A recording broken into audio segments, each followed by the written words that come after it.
احنا جايين من كل مكان، الصويرة زينة البلدان، نزورو ونرجع فرحان. كالظبيل وللهيل ولا حوض السلاح وثوم حيلة، نضربو شوفار هاد الليلة.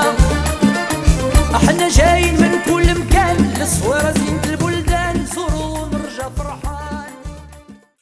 Birshot Morav et Rabotai, avec la permission d'Hachem, aujourd'hui, nous allons parler un peu de la mezouza. L'une des mitzvot que Hachem nous a données, c'est d'avoir une mezouza à la maison. Alors, cette mezouza, elle représente quoi? Cette mezouza, elle représente que Hachem, il protège les gens juifs. Parce qu'il y a un des noms d'Hachem, c'est Shaddai. Le nom Shaddai, c'est Shomer Daltot Israël. C'est les initiales que Dieu il protège les portes d'Israël. Maintenant, c'est quoi l'origine de cette mitzvah?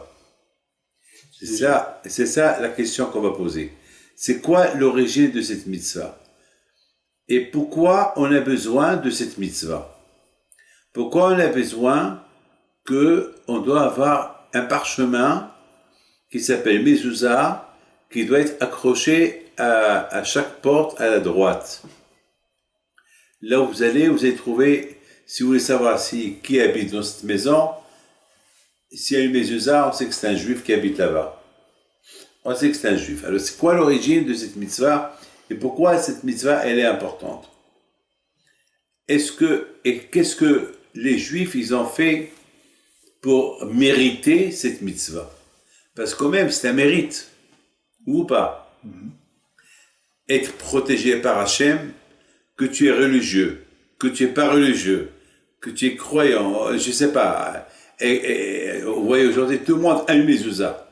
Même ceux qui respectent la Shabbat, tout le monde a la mezouza, et tout le monde croit dans cette mezouza. Alors c'est quoi le symbole et quel mérite on a pour faire cette mezouza? C'est quoi? Alors il faut savoir une chose, que à l'origine, je pense que on a eu le mérite d'être protégé à travers la mezouza tout le temps, qu'on est religieux ou on n'est pas religieux. Parce que, et je dois vous dire quelque chose, il y a beaucoup de gens, des millions de gens dans le monde, ils sont fiers, même s'ils ne sont pas religieux, mais ils sont fiers d'être juifs. Et leur fierté d'être juif, elle se voit à travers la mezouza qu'ils ont à la porte de la maison. Tu vas voir qu'ils arrivent le Shabbat en voiture, avec une cigarette à la main, ils rentrent chez eux, ils embrassent la mezouza.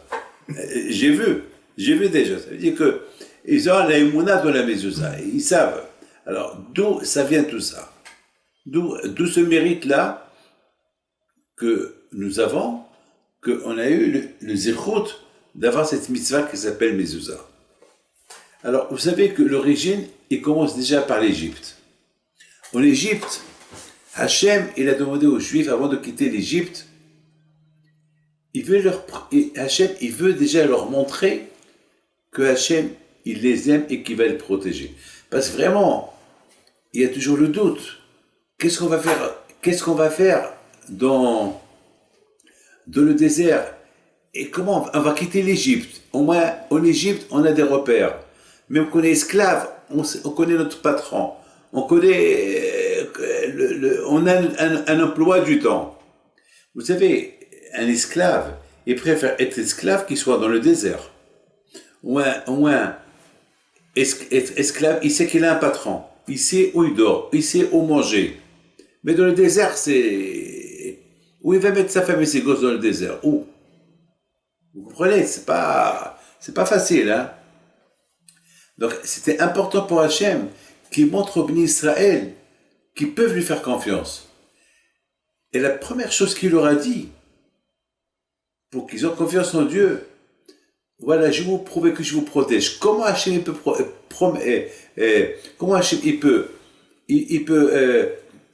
promettre aux Juifs et assurer qu'il va les protéger? Vous savez comment? Lorsqu'il a donné les 10 plaies aux Égyptiens. pendant ces 9 plaies-là, les Juifs, ils ont compris que Hachem, c'est lui qui commande le monde. Parce que dans les 10 plaies, vraiment, il a fait une démonstration colossale. Que toute l'eau est devenue sang. Et tous ces plaies-là, et tous ces animaux qui sont venus en Égypte, il y a des animaux qui ne peuvent pas. Les animaux, ils sont en Australie. C'est-à-dire que tous les animaux qu'il y a dans le monde, chaque espèce, elle est venue en Égypte. Comment ils sont arrivés? Une espèce d'animaux qui étaient, en général, vous savez qu'est-ce que la Gemara a dit? La Gemara a dit que quand je il a porté même la jungle en Égypte. Pour que les animaux, ils se croivent dans la jungle. C'est-à-dire que Hachem, il a rendu toute l'Égypte comme Égypte et la jungle. Vous savez que les animaux, ils se trouvent dans la jungle. Il y a l'Afrique, c'est le désert. C'est de la folie ce que Hachem a fait. Là, les Juifs, ils étaient épatés. C'est très bien. Donc ça, c'était important pour Hachem qui montre au Béni Israël, voilà de quoi je suis capable de faire. Mais toi, quand je vois qu'il leur a dit, maintenant, montrez-moi vous, qu'est-ce que vous êtes capable de faire pour moi? Alors, les Juifs, ils disent, alors, qu'est-ce que tu veux qu'on fasse? Hachem, il leur dit, vous allez prendre le dieu égyptien, vous allez l'égorger, et vous allez mettre le sang à côté de la mezouza, à la place de la mezouza. Ah, imaginez-vous, les Égyptiens qui sont idolâtres, qui vénèrent les animaux, tu prends leurs animaux et tu les égorges, et tu prends son sang, et tu mets dans la mezouza, tu les mets dans les coins de la porte, c'est risqué. Ils ont mis leur vie en risque. Vous avez compris? Ça, c'est fort, ça. Vous savez. Et là, Hachem, il a prouvé aux Juifs qu'il les protège. Pourquoi? Parce que les Égyptiens, ils voyaient que les Juifs, ils prenaient leur idolâtrie, ils ne pouvaient rien faire. Ils pouvaient rien. À tel point qu'ils s'énervaient, ils zigzaguaient leurs dents, jusqu'à que leurs dents se cassaient. Ils voulaient tuer les Juifs, ils n'arrivaient pas. Là, ils ont vu que Hachem les protège. Donc, cette mitzvah de mezouza, elle a été faite avec sacrifice. Le Juif, il a montré à Hachem de quoi il est capable de. Toi, Hachem, tu nous as montré ce que tu es capable de faire pour nous. Maintenant, non, qu'est-ce que nous, on est capable de faire pour toi? Voilà, on a sacrifié notre vie pour toi. Quand je regarde, puisque vous avez sacrifié votre vie pour moi, alors, je vous protégerai de génération en génération. Que vous êtes religieux, que vous n'êtes pas religieux, que vous respectez la Torah, ou que vous ne respectez pas la Torah, vous mettez une mezouza à la maison, je vous protège. Donc, nos parents, nos aïeuls, ils nous ont tracé une idée. Si tu voulais être protégé par Dieu, tout d'abord, il y a écoutez bien, il y a 2 conditions. La première, il faut déjà montrer à Hachem que tu es capable de faire n'importe quoi pour lui. Parce que Hachem, c'est lui qui te donne la vie. Hachem, il te donne tout. Mais maintenant, qu'est-ce que toi, tu peux faire pour Hachem? Alors, qu'est-ce que toi, tu peux faire pour Hachem? Alors, la mezouza, elle symbolise le sang. La mezouza, elle symbolise le sacrifice. La mezouza, elle symbolise que je suis prêt à faire n'importe quoi pour Hachem. Alors, quand je vois, il dit, puisque tu es prêt à faire n'importe quoi pour moi, alors moi, lorsque je vais sortir pour tuer les premiers Égyptiens, je vais t'épargner. Je vais sauter ta maison. Je vais sauter ta maison. Et ça, c'est un message pour toutes les générations. Ça veut dire que chaque juif, il doit savoir que la mezouza, elle représente une protection. La mezouza, elle représente une protection. La mezouza, elle représente que tu es croyant. La mezouza, elle représente qu'il y a un Dieu qui te protège. Malheureusement, il y a beaucoup de gens qui ne sont pas croyants, qui ne sont pas religieux, mais ils se contredisent. Le fait qu'ils ont une mezouza à la porte, ça prouve qu'ils sont croyants. Le fait qu'ils ont une mezouza à la porte, ça prouve qu'ils ont un lien avec le judaïsme. Qu'ils ont une mezouza à la porte, ça prouve que quelque part, ils ont un attachement à Dieu, ils ont un attachement avec le passé. La mezouza, elle nous rappelle le passé. C'est quoi le passé? Le passé, c'est que nos parents, ils étaient idolâtres, ils étaient dans 49 degrés de Touma, d'impureté, et malgré tout, Hachem, il les a protégés. Et malgré tout, Hachem, il a fait des miracles pour eux. Parce qu'il faut savoir que malheureusement, le juif, il est croyant. Le juif, il va être bon avec le bon Dieu. C'est le tzara, c'est les tentations, c'est le mauvais penchant qui les penche vers la gauche. Et c'est pour ça que la mezouza, elle est du côté droite, parce que la Torah, elle représente la main droite. Bimino et Shdat Lamo. La Torah, elle représente le côté droit. C'est-à-dire que le droit chemin.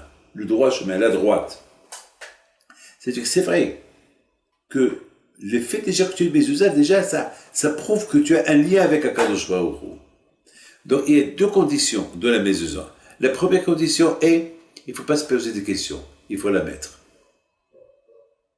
Mais je ne suis pas croyant. C'est pas grave, tu la mets. Et le fait qu'il va la mettre, cette mezouza, elle va l'aider à progresser un peu. Même que le fait qu'il embrasse, que le fait qu'il ait mezouza, vous savez que les gens, ils sont prêts à faire n'importe quoi pour avoir une mezouza à la maison. À tel point qu'il y a beaucoup de gens en Amérique, en Angleterre, ils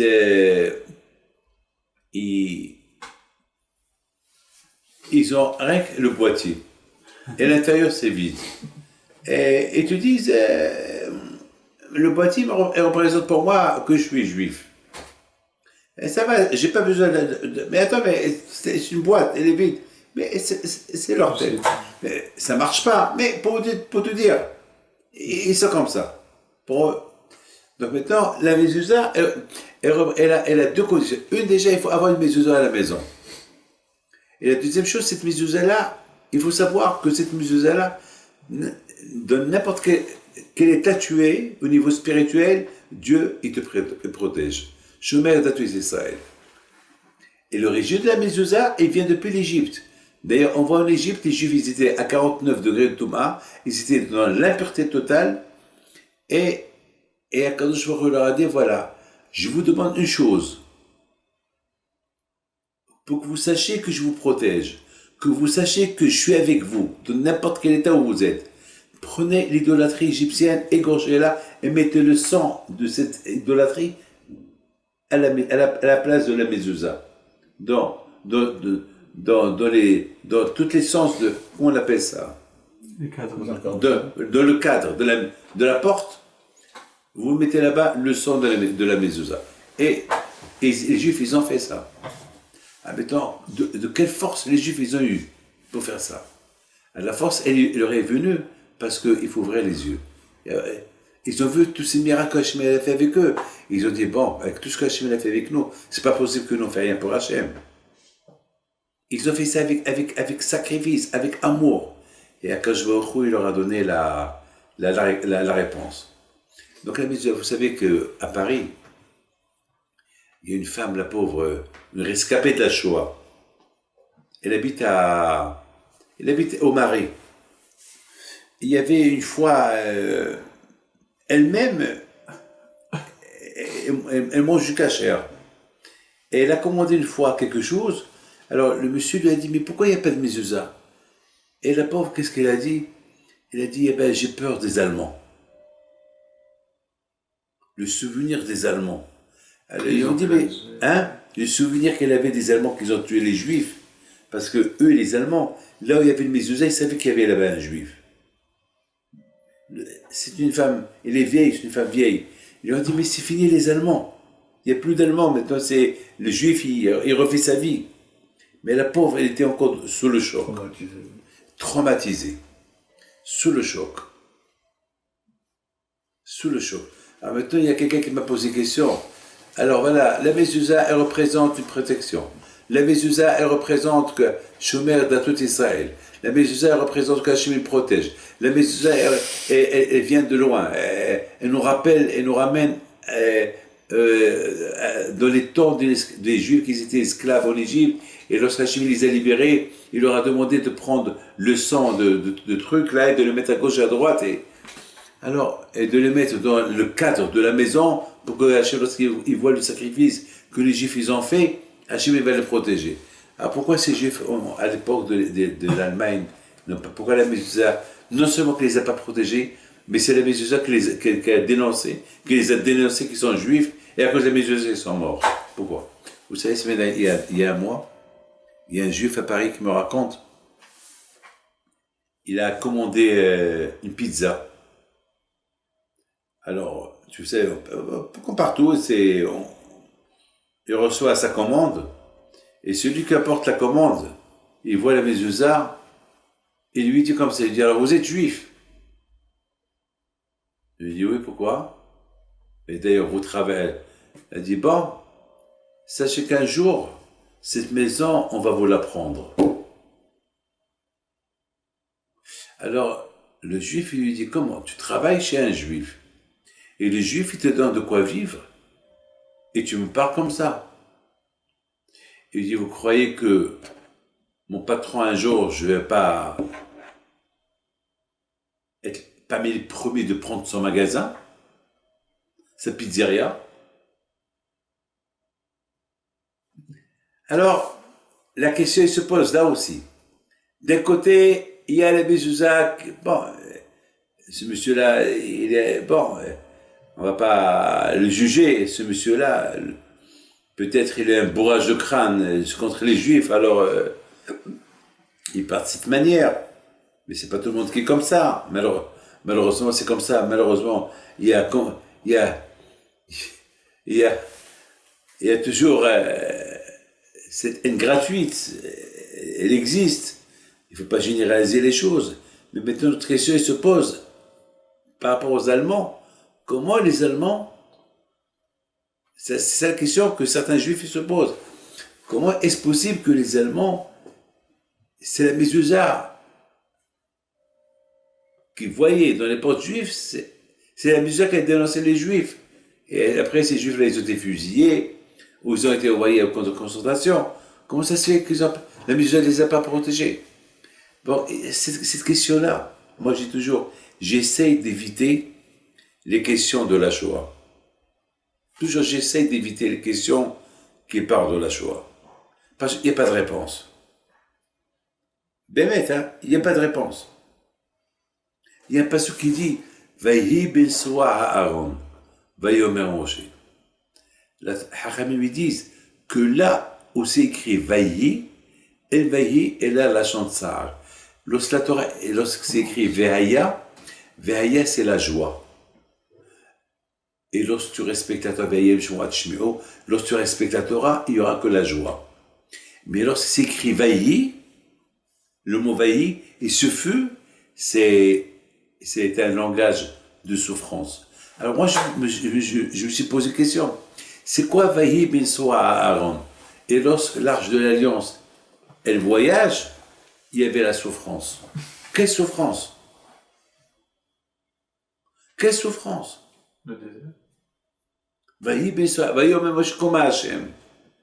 Lorsque le contraire, la Torah elle aurait dû dire Vehaya ben soa Aaron. Lorsque l'arche de l'Alliance, elle prenait route, tous les Juifs la suivent, ce Aaron-là, il protège tout le monde. Le contraire, la Torah elle aurait dû employer le terme de joie. Vehaya ben soa Aaron. C'est quoi Vaïhi ben soa? Et lorsque, c'est comme une souffrance, lorsque Aaron il devait voyager. Vaïomer Moshe, Moshe il disait, c'est quoi? Moi j'ai donné une belle réponse. Une belle réponse. Écoute bien, écoute cette réponse. Tu sais, vous savez que, il faut savoir une chose, que la Torah, il faut l'étudier quand tu vas dormir, quand tu es en voyage. La Torah, là où tu vas, il faut toujours. Par exemple, c'est pas toujours que je peux étudier la Torah. Alors j'ai sur moi un talit katan. Le fait que j'ai sur moi un talit katan, c'est comme si je respecte la Torah. Voilà. Je respecte une mitzvah qu'elle est sur moi. J'étudie pas, mais un talit sur moi. Ou bien, la Brit Mila. Même que j'étudiais pas la Torah, le fait déjà que j'ai une Brit Mila, alors je suis en train de respecter la Torah. Pour les femmes, ceux qui respectent Nida, les lois de Nida, même s'ils étudiaient pas la Torah, le fait qu'ils respectent Nida, c'est comme s'ils étudiaient la Torah. Alors maintenant, lorsque les Juifs ils étaient dans le désert, il y avait là-bas, comme qu'il a dit Bilham, Matuvo Alecha Yaakov. Les Juifs, ils étaient dans les yeshivot, ils étaient dans le Beth Midrash. Imaginez-vous, dans le désert pendant 40 ans, les Juifs, ils n'avaient rien à faire. Il n'y a pas de business, il n'y a pas de commerce, il n'y a pas de nourriture qui arrive. La nourriture, elle arrive du ciel chaque jour. Ils avaient l'eau, ils avaient tout. Il n'y avait pas de problème. Donc tout le temps, ils étaient en train d'étudier. Mais maintenant, les Juifs, pendant 40 ans, ils voyageaient. Dans la paracha de Massaï, là-bas, la Torah, elle nous parle beaucoup des voyages que les Juifs, ils ont fait. Ils sont partis de là, ils sont arrêtés là, ils sont partis de là, ils sont arrêtés là, ils sont partis d'ici. Ils voyagent de tous les côtés. Tout le temps des voyages. Mais maintenant, et toujours avant que les Juifs ils voyageaient, c'est l'Arche de l'Alliance qu'elle allait en premier pour préparer le terrain. Il y avait un grand miracle. L'arche, il voyageait, il devançait les Juifs 3 jours à l'avance. Ça veut dire que l'arche, il marchait doucement. Et Hachamim, ils disent, il y avait un grand miracle. Lorsque l'arche, il partait, toute la terre était égalisée. C'est quand vous appelez ces camions-là qui égalisent la terre? Lorsque les bulldozers là qui égalisent la terre pour ne pas qu'il y ait des pierres, pour ne pas qu'il y ait, vous savez, pour construire par exemple les autoroutes, on met du sable, après on met du goudron, après on laisse par terre pour que la terre soit lisse. Dans le désert, il y a des montagnes, il y a des montées, il y a des collines, il y a des pierres, il y a des rochers. Comment voulez-vous que 4 ou 5, 6 millions de Juifs, ils vont marcher comme ça sur le sable? Alors l'arche, le Aaron, lui, il allait en premier 3 jours à l'avance. Il préparait le terrain pour tous ces Juifs-là. C'est de la folie, c'est des miracles. Ah, maintenant, les Juifs, ils étaient assis, tranquilles, en train d'étudier la Torah, et hop, ils doivent voyager. C'est ça la souffrance qu'ils avaient. Ils avaient la souffrance que maintenant, ils sont obligés de s'arrêter d'étudier. Vous avez compris? La souffrance que les Juifs, ils avaient, c'est pour ça que la Torah dit,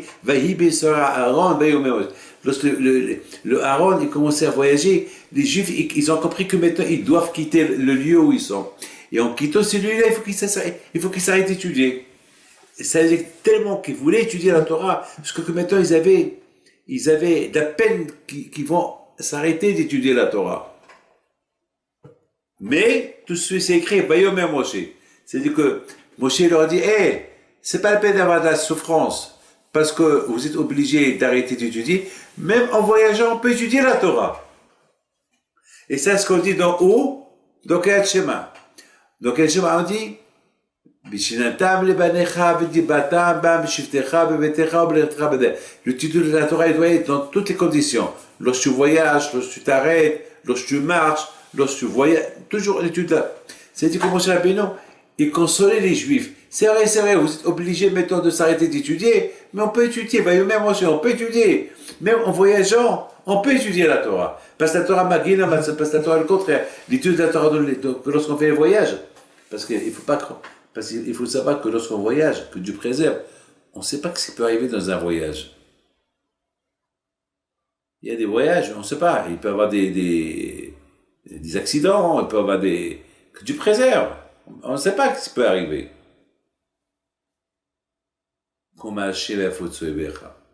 Il dit le pasuk. Ça veut dire que si tu étudies la Torah même pendant les voyages, tu n'as pas de problème. Ah, mais écoutez bien. Pourquoi ils avaient peur pendant ces voyages? Parce que vous savez que la mezouza, écoute bien ce que je vais vous dire, la mezouza, on peut l'avoir uniquement dans une maison fixe. Donc vous avez bien vu que dans la souka, il n'y a pas de mezouza. Pourquoi? Parce que la souka, elle est provisoire. C'est que pour 7 jours. Si mettons la souka, tu la rends une chambre pour toute l'année, il faut mettre une mezouza. Mais étant donné que c'est pas provisoire, c'est que provisoire, c'est que pour 7 jours, donc il n'y a pas de mezouza. Donc la tente aussi. La tente, elle est provisoire. Une tente, c'est provisoire. Un jour on est là, un jour on est là, un jour... Qui a les tentes? Ceux qui voyagent dans les déserts, ils ont des tentes. Donc pour les tentes, il n'y a pas de mezouza. Maintenant, c'est ça la peur qu'ils avaient, les bénis Israël, lorsqu'ils voyageaient. Ils disent, avec quoi on va être protégés? Déjà, on est dans la mezouza, c'est la Torah qui nous protège. Parce qu'on étudie la Torah dans la tente. Mais maintenant, on voyage. Avec quoi on va être protégé? C'est pour ça, le l'arche de l'Alliance, elle commence à partir. Alors les Juifs, ils avaient peur. Où on va aller? Et on va s'arrêter d'étudier. Avec quoi on va être protégé? Même en voyageant, on peut étudier. En plus, il y a quelque chose d'extraordinaire que, mettons, en plus, n'oubliez pas que dans le désert, c'était très dangereux, hein. Vous savez que le désert du Sinaï, où ils étaient là-bas pendant 40 ans, les Juifs, il y a beaucoup de mauvaises choses qui sont passées là-bas. D'ailleurs, chaque endroit dans le désert où ils sont arrêtés, où ils ont campé, il y a eu là-bas un problème. C'est toujours des problèmes, ou des guerres, ou des révolutions, toujours. Parce que le désert, c'est pas... Le désert, ça fait peur de vivre dans le désert. Et toujours, les Juifs, ils avaient peur, toujours. Avec tout ce que Hachem a essayé de leur conforter, de faire leur plaisir, de leur donner tout ce qu'ils ont besoin dans le désert, pour ne pas qu'ils se révoltent. Mais toujours le désert, c'est le désert. Mais bon, quand même, lorsque, au moment qu'ils étaient en train d'étudier la Torah, ils oubliaient tout ce qui se passait à gauche et à droite, et ils se sentaient bien. À telle époque que lorsqu'ils devaient voyager d'un endroit à l'autre du désert, ils avaient comment ça s'appelle, ils avaient cette peur, cette crainte. Ouh là là, ils voyaient que l'arche et commence à partir. Ouh là, il faut qu'on s'arrête d'étudier. Qui va le protéger? Moshe, il leur dit, n'aie pas peur. Vos ennemis, s'il y a des ennemis dans le désert, ils vont être anéantis. Allez, marchons, on peut étudier la Torah. Parce qu'ils avaient toujours peur. Un endroit qui est fixe, il y a un mezouza qui protège. Mais un endroit qui n'est pas fixe, c'est un peu dangereux. Rabbi Hipito, mon grand-père, la Shalom, chaque matin, lorsqu'il quittait la maison, il embrassait la mezouza et priait Hachem qu'il retourne en bonne santé à la maison. Parce que dans la rue, on ne peut pas savoir ce qui peut arriver. Alors, je voudrais vous raconter une belle histoire que la Gemara elle raconte. Donc maintenant, on a compris que la mezouza, c'est pas symbolique. La mezouza, il y a un grand lien avec la mezouza. Un grand lien. Et c'est pour ça que la mezouza, là-bas, de la mezouza, on parle beaucoup de l'Égypte. La mezouza, on dit Shema Israël, Ve'ayem Shorat Shmi'u, et ça parle, la mezouza, elle parle de l'amour que le juif doit porter à Hachem. De la mezouza, on parle que Hachem te protège là où tu es, lorsque tu dors, lorsque tu voyages. Il faut faire attention avec la débauche, il faut faire attention avec la Avodah Zara.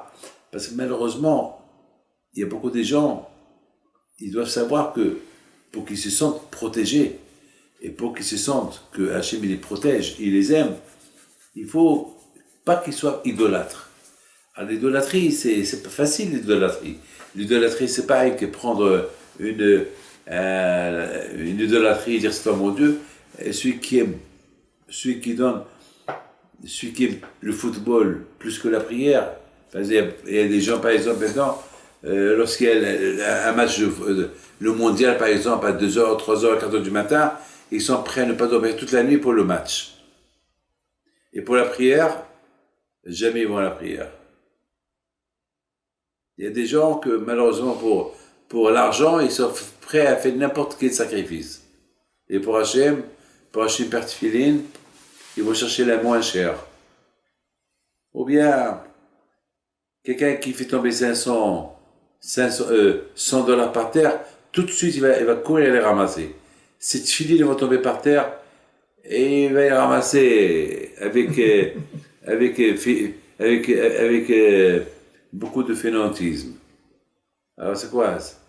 Alors, pour manger, il est le premier pour manger s'il a faim. Mais pour la prière, il est le dernier à arriver. Il y a quelqu'un qui est arrivé une fois à la synagogue Shabbat, vers midi moins quart. La prière, on l'a fini à midi 10, et lui, il arrive à midi moins quart. Il était heureux, il était content. Je suis content que vous n'ayez pas contaminé. Lui, il n'a pas encore commencé, et il est content qu'on n'a pas contaminé. Alors, tout de suite, alors moi, je lui dis, tu es arrivé pour l'apéritif. Il me regarde, il me dit, bon, Rabbi David, toute la semaine, je suis fatigué. Et au moins que je viens. Bon, je l'ai bien jugé, le pauvre. Mais je l'ai parlé, je lui ai dit quand même, mon fils, je sais que toute la semaine tu es fatigué. Mais n'oublie pas que toute la semaine, Hachem, il te donne. Hachem te donne de l'argent, il te fait vivre, et Hachem est avec toi. Au moins quelque chose pour Hachem. Toute la semaine, bon, t'as pas le temps. Le Shabbat, c'est Shabbat, de toute façon tu ne travailles pas. Alors pourquoi tu ne fais pas un effort, le Shabbat? J'ai parlé doucement, c'est pas... Il me dit, Rabbi David, vous savez, je suis pas venu pour l'apéritif, je m'en fous. Mais au moins je suis venu, acte de présence. Je dis, je sais, Hachem il est content de toi, que tu fais acte de présence. Mais Hachem, il veut ta présence. Il veut pas un acte de présence. Il veut ta présence. Tu sais pourquoi je lui ai dit? Parce que Hachem il est présent avec toi tout le temps. De la même façon que Hachem il est présent avec toi tout le temps, toi aussi tu dois être présent avec lui tout le temps. Hachem il vient pas chez toi comme acte de présence, parce que si Hachem il fait acte de présence, tu seras déjà crevé, tu seras déjà mort. Parce que le temps qui s'en va de toi et qu'il arrive vers toi, tu es déjà mort. Donc Hachem il fait pas avec toi acte de présence, il est avec toi constamment, tout le temps. Alors aussi il faut les moments qu'il faut être avec Hachem. Il faut être avec lui. Il faut être avec lui. Il faut être avec lui. Donc la mezouza, quelque part, lorsqu'on voit la mezouza, elle représente la foi, la émouna. La mezouza, elle représente que Hachem, il me protège. Et la mezouza, elle représente que moi aussi, je suis prêt à faire n'importe quoi pour Hachem. Quand que mes parents, ils ont tué, égorgé l'agneau pascal, qui était le dieu égyptien, et qu'ils ont pris le sang, ils l'ont mis dans les 3 cadres de la porte de la maison, et ils ont risqué leur vie. Alors le juif aussi dit pareil. Moi aussi je suis prêt à risquer ma vie pour Hachem. Ce qu'Hachem veut de moi, je le fais. Je suis fier d'être juif. Je suis fier de faire les mitzvot. Je voudrais vous raconter une petite histoire. Vous savez qu'il y a une halakha, écoutez bien ça, je veux que tu l'écoutes. Ça, c'est un grand rabbin en Amérique qui a raconté cette histoire-là. Il y avait un grand rabbin qui a voyagé, et c'était un vol de 2 heures. Donc dans l'avion, il donne des sandwichs. Le rabbin il a dit non, merci. Il avait son sandwich à lui, il se lève, il va, il se lave les mains. Et lorsqu'il retourne, il prend son sandwich et il décide de ne pas le manger. Alors son voisin à côté, c'était un goy qui voyage avec lui, qui lui dit « Hey Rabbi, you're not hungry? Tu n'as pas faim, tu ne veux pas manger ?» Il a dit « Non, j'ai pas faim. » Il lui a dit « Mais je peux vous poser une question? Vous avez préparé vos sandwichs, vous vous êtes levé, je ne sais pas pourquoi vous êtes levé, et vous avez laissé votre sandwich, et soudainement, vous avez décidé de ne pas manger. Je peux savoir pourquoi? Alors, le rabbin lui dit, je vois que vous êtes un homme intelligent, et je vois que vous êtes un homme qui est observateur. Je lui dis, oui, je suis observateur. Il dit, tout d'abord, je dois vous dire quelque chose. J'ai faim comme tout le monde, mais j'ai honte de vous dire pourquoi je ne mange pas. Parce que vous n'allez rien comprendre. Alors, le passager qui dit, je suis prêt à écouter, dites-moi, je suis curieux, je veux apprendre, dites-moi.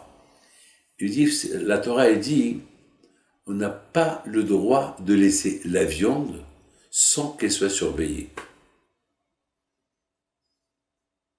Si la viande cachère, il n'y a pas de juifs, il n'y a que des non-juifs. La majorité, c'est des non-juifs. Comme dans cet avion-là, la majorité, ils sont tous des non-juifs. Je n'ai pas le droit de laisser la viande qui n'est pas surveillée dans un endroit où il n'y a que des non-juifs. Il lui a dit pourquoi? Il y a de peur que quelqu'un, il me l'a changé ou il m'a mis un morceau de viande dans le mien. Alors, le passager lui dit, et vous croyez à tout ça?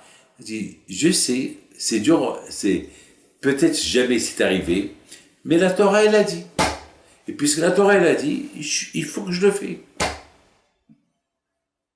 La Torah, elle dit, Basar shnit ala menaïn. La viande, elle est restée sans surveillance, elle n'est pas cachère.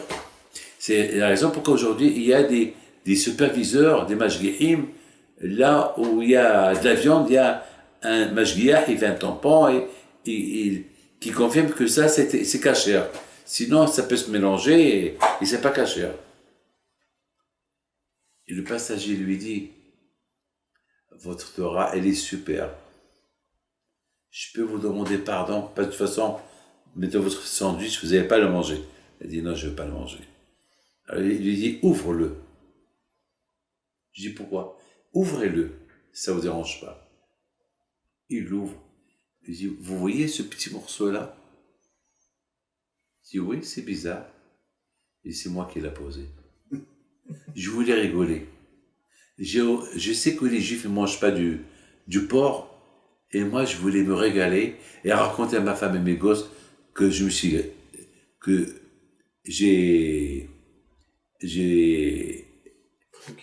truqué un sandwich d'un rabbin et qu'il l'a mangé. Je voulais me faire un kiff de rigolade. Mais je vois que votre Torah, ça arrive. Il a dit, ça peut arriver, ça peut ne pas arriver. Mais voilà, c'est arrivé. Parce que ça peut arriver. Et si la Torah, elle a interdit, c'est ça. Moi, j'ai vu des gens, je vous donne parole d'honneur, hein, il y a des gens qui me l'ont raconté. Il y a des serveurs, vraiment, qu'ils ont apporté avec eux de la viande non cachère, et pour se moquer des Juifs. Alors, mettons quelque chose pas cachère.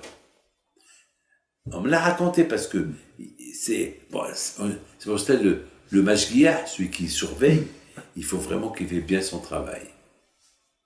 Parce qu'il peut y avoir des fous pour rigoler, pour s'amuser. Il va raconter à la maison, tous ces rabbins-là, je leur ai donné, j'ai craché sur leur manger. Et j'ai. Dans beaucoup de synagogues. Ah oui. Aux cuisines, c'est les juifs, mais les serveurs, c'est des non-juifs. Le machia, toujours surveiller les serveurs. Oui, bien sûr. Mais il faut surveiller, parce qu'il peut y avoir quelqu'un qui peut simplement. Moi, je vous dis quelque chose. Ils ont vu, il y a un hôtel, je n'ai pas le droit de dire où, mais il y a un hôtel. Il y a un hôtel où il y a des journalistes. Pas un hôtel cachère, non. Un restaurant. Il y a un journaliste c'est une émission qui est passée à la télévision. Il y a, je sais pas, je l'ai entendu. Il y a un journaliste qui a fait une émission, qu'est-ce qui se passe à l'intérieur des cuisines? Des grands restaurants. Et il a cité des restaurants renommés. Tu vois là-bas, les serveurs, comme il faut comme ça, il faut entrer leurs mains dans leur nez, ils touchent de la viande et ils laissent là-bas le truc là-bas. Ils se font un plaisir de rigoler en servant ça aux clients. Ça arrive. Ouais, ça arrive. Écoute, c'est des choses. Donc, vous voyez que la mezouza, elle protège. Hachem, Shomer, Datot Israël. Lorsque tu as une mezouza à la maison, elle est capable de te protéger et à la maison et en dehors de la maison. Comme l'histoire que je vous ai racontée avec Abraham Pido. Que lorsqu'il quittait la maison, il embrassait la mezouza, il priait que Bistrout, cette mezouza-là, et le protège quand il retourne le soir à la maison. L'influence, la kedusha de la mezouza, elle va avec la personne. Alors là, mes amis, je voudrais terminer avec une petite histoire que la Gemara nous raconte. La Gemara elle raconte qu'il y a fait une fois le cousin de l'empereur Adrianus, qui s'appelle Ankelos. L'empereur Adrianus. Une fois, Ankelos, comme tout le monde sait, il s'est converti au judaïsme, il est devenu un grand tzaddik, un grand rabbin, et c'est lui qui a traduit toute la Torah en araméen. Et chaque Shabbat, on a l'obligation de lire 2 fois la Torah et 1 fois l'araméen. À l'époque, tout le monde parlait l'araméen, donc pour comprendre qu'est-ce que la Torah dit, donc tout le monde lisait l'araméen. Donc Adrianus, il n'avait pas des enfants, et c'était Ankelos qui devait devenir l'empereur romain plus tard. Mais Ankelos entendait devenir juif. L'empereur, il a envoyé plein de gens pour récupérer Ankelos, et Ankelos, tous les gens qui sont venus pour le rapatrier, pour le prendre à Rome, il les a convertis au judaïsme. Il leur a prouvé A plus B. Alors un jour, l'empereur Adrianus, il a dit à la nouvelle équipe qu'il a envoyée pour rapatrier Ankelos, bouchez vos oreilles, ne l'écoutez pas, c'est un bon orateur, c'est un haut-parleur, il va vous convaincre, alors ne l'écoutez pas. C'est ce qu'ils ont fait, ils partent en Israël, ils demandent à Ankelos de les suivre à Rome. Et lui, il a voulu parler avec eux, ils n'écoutent pas, ils ont bouché les oreilles. Donc 2 jours de marche, 2 jours sur la route, et chaque fois, Ankelos, il veut parler, mais personne ne l'entend. Et une fois, ils disent, qu'est-ce que tu veux? Alors, ils ont dit, qu'est-ce que tu veux? Il a dit, j'ai oublié quelque chose à la maison. Je suis obligé de retourner à la maison. Mais on est déjà 2 jours de route. Je suis obligé. J'ai oublié quelque chose. Bon. Ils retournent à la maison d'Israël.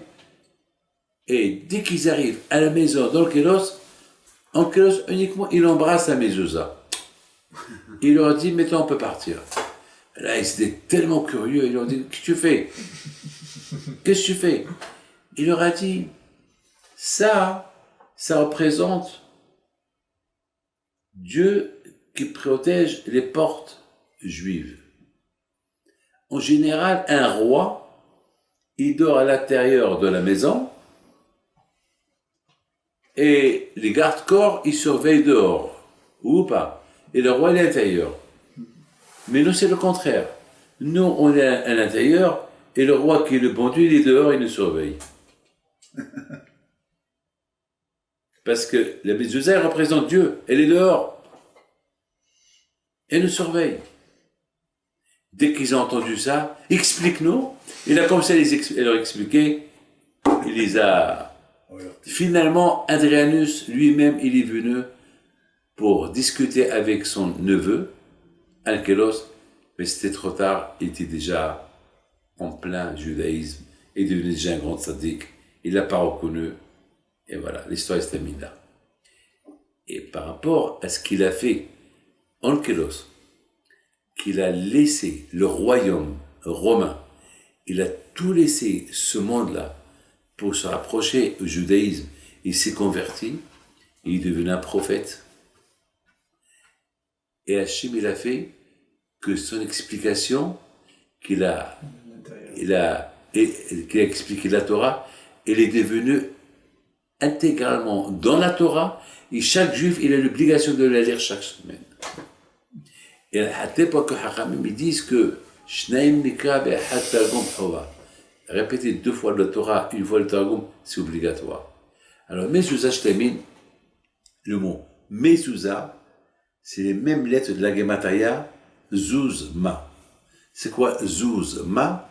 Ma, c'est le nom de Dieu, Yudkevav Kebimilu Alfin, ou bien Ma, c'est Gematria Adam. C'est le chiffre calculé Adam, l'homme. C'est-à-dire que mezouza et Zuz, c'est bouge. Bouge. Ça veut dire, ou bien Zouz, avec Ema Kolel, c'est Chef Ekié. Ça veut dire que la mezouza, elle te rappelle de bouger. Bouge. dans le judaïsme. Bouge avec Dieu. Hachem, il est avec toi. C'est ça le symbole de la mezouza. Le symbole de la mezouza, elle te rappelle, n'oublie pas, tu es protégé, n'oublie pas, il y a la Torah, n'oublie pas, il y a Hachem, n'oublie pas, il faut bouger, n'oublie pas que tu es là pour un but, étudier la Torah. On sait très bien, lorsque quelqu'un meurt, la première chose qu'on fait pour lui, Shema Israël. L'homme qui vient de mourir, il est accompagné avec Shema Israël. Ce qui est écrit dans la mezouza. Toute la paracha de la mezouza, c'est avec ça que l'homme il va être accompagné dans l'autre monde. Alors, et c'est ça, le fait de voir la mezouza, elle te rappelle, un jour tu vas quitter ce monde, un jour tu vas mourir, un jour tu vas aller dans l'autre monde, et un jour on va dire sur toi Shema Israël. Alors, est-ce que tu as bougé pendant ta vie avec Hachem? Sinon, tu peux commencer maintenant. C'est jamais trop tard. Voilà. Plus ou moins, c'est ça la mezouza. La mezouza, c'est le symbole de la mezouza, c'est de bouger avec Hachem toujours et qui nous rappelle le passé, et nous rappelle l'avenir, et nous rappelle ce qui va être un jour. Et c'est ça la mezouza. C'est comme qu'il dit Rabbi Shimon Bar Yochai, la Torah, c'est des conseils. Chaque mitzvah qu'Hachem nous a donné, c'est des idées, des conseils. Donc le conseil que Hachem nous a donné aujourd'hui, à vie, c'est la mezouza. Et c'est la raison pourquoi la mezouza, on la trouve partout. Lorsqu'on voyage, lorsqu'on est à la maison, là où on est, il y a cette mezouza qu'elle est là, qui nous rappelle notre judaïsme, qui nous rappelle que Hachem protège et c'est ça les mona. Que le bon Dieu protège et puis soit avec vous, Amen.